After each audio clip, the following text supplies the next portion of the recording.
Hello Joe. Let's read the question. Let gx equal to ax plus b where a less than 0 and g is defined from 1 to 3 on to 0 to. Then value of cos inverse mod sin x plus mod cos x plus sin inverse minus mod cos x minus sin inverse mod x. Fine.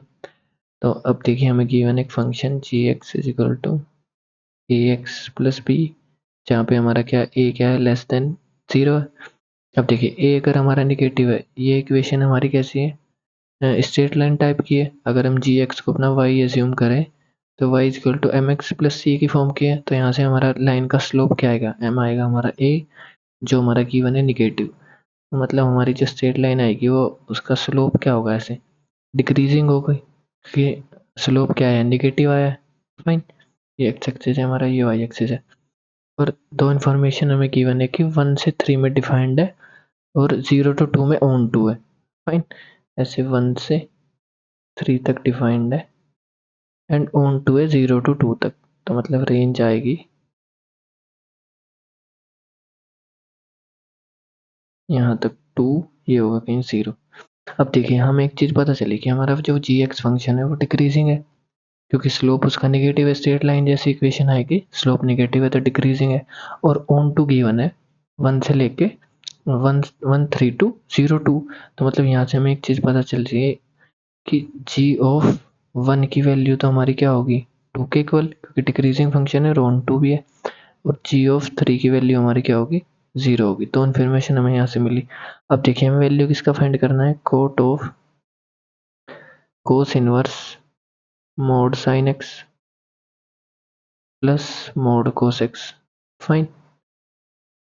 Plus sin inverse minus times mod cos x minus times mod sin x. Fine. तो अब देखिए ये minus sign हम common निकाल सकते हैं. देखिए sine inverse of minus x हमारे पास किसके इक्वल होता है, minus times sine inverse x के इक्वल होता है. फाइन. तो ये माइनस अगर बाहर निकालेंगे हम तो ये आ जाएगी value cot of cos inverse mod sin x plus mod cos x minus sin inverse mod cos x plus mod sin x. Okay fine. अब देखिए अब हम इस फंक्शन को थोड़ा ऑब्जर्व करते हैं. जो हमारा फंक्शन गिवन है mode sin x plus mod cos x की वैल्यू को ऑब्जर्व करते हैं. देखिए इसको चेक करते हैं मैक्सिमम मिनिमम हमारा किस वैल्यू के लिए होगा. अब देखिए मोड हमेशा पॉजिटिव वैल्यू देता है, तो sign x plus cos x हमारा मैक्सिमम कब होता है, जब साइन और एक्स हमारे क्या होते हैं इक्वल वैल्यू लेते हैं, दैट इज पाई बाई 4 पे इक्वल होता है. तो यहाँ से अगर एक्स पाई बाई 4 लेंगे तो हमारी वैल्यूज आएगी 1/√2 प्लस 1/√2, दैट इज ये आएगी √2 के इक्वल. तो इस फंक्शन की हमारी मैक्सिमम वैल्यू क्या हो जाएगी √2. अब देखिए मोड फंक्शन हमेशा क्या होता है पॉजिटिव होता है और या फिर जीरो, मतलब मिनिमम वैल्यूज की जीरो हो सकती है और दोनों मोड फंक्शन हमारे पास ऐड हुए हैं. तो अब देखिए इसकी मिनिमम वैल्यूज क्या हो सकती है कि या तो दोनों फंक्शन क्या हो जाए जीरो हो जाए, या मतलब दोनों में से कोई एक जीरो हो जाए, क्योंकि नेगेटिव तो हो नहीं सकता. अदरवाइज दोनों वैल्यूज हमेशा क्या होंगी ऐड होंगी. बट हमें पता है कि साइन और कोस कभी भी, साइन और कोस फंक्शन कभी भी एक साथ जीरो नहीं होते.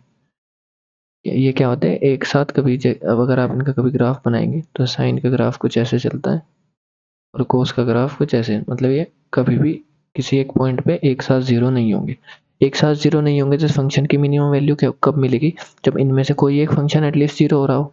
तो उसके लिए क्या कर सकते हैं, या तो एक्स जीरो रख सकते हैं या एक्स को पाई बाई 2 रख सकते हैं, क्योंकि पाई बाई 2 पे कोस जीरो होता है और एक्स जीरो पे साइन जीरो. तो मतलब इसकी मिनिमम वैल्यू हमारी फंक्शन की आएगी 1 अगर एक्स जीरो पुट करेंगे तो मतलब ये फंक्शन हमारा कहाँ से कहाँ तक लाई कर रहा है, 1 से √2 में बिलोंग कर रहा है. अब देखिए हमें क्या पता है कि साइन इनवर्स फंक्शन जो होता है हमारा साइन इनवर्स एक्स, इसके लिए हमारा डोमेन क्या होता है -1 to 1. डोमेन इसके लिए होता है -1 to 1. फाइन. मतलब 1 से बड़ी वैल्यू कभी नहीं ले गए.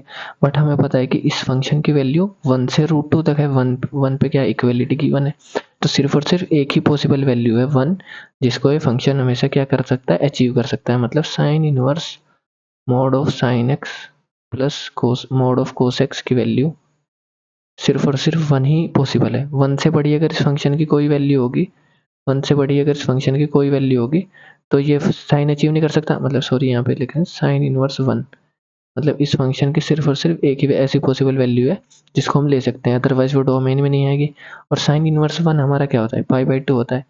सिमिलरली कोस inverse mod sin x plus mod cos x हमारा क्या होगा, देखिए इसमें भी कोस इनवर्स का डोमेन भी हमारा क्या होता है -1 to 1, बट हमें पता है कि ये वाला फंक्शन हमारा 1 से बड़ा है और √2 से छोटा, बट कोस इनवर्स तो 1 से बड़ी कोई भी वैल्यू नहीं ले सकता, तो सिर्फ एक ही पॉसिबिलिटी बची कि इसकी सिर्फ और सिर्फ एक ही वैल्यू हो सकती है 1, और कोस इनवर्स 1 की वैल्यू हमारी क्या होती है 0। अगर हम सिंपली ये वैल्यूज पुट करें यहाँ पे अपनी, तो हमारा क्या आएगा कोट, ये वैल्यू हमारी आएगी 0 माइनस ये वैल्यू हमारी आएगी पाई/2, तो कोट माइनस पाई/2 आएगा, एंड कोट माइनस पाई/2 हमारा क्या होता है 0।